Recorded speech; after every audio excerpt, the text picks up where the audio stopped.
Tentara Ukraina mengalami luka tembak di area bokongnya. Rekan prajuritnya merekam luka tembak tersebut dan nampak ngos-ngosan. Dalam video yang diunggah di akun Telegram Senin 15 Agustus 2022, terlihat prajurit Ukraina itu mengalami luka tembak dengan darah yang terus mengucur.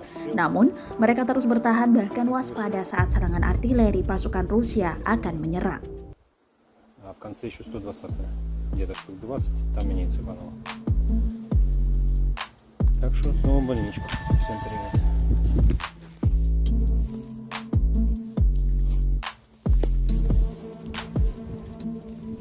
Еще забыл сказать, что Тоху нашего контузил.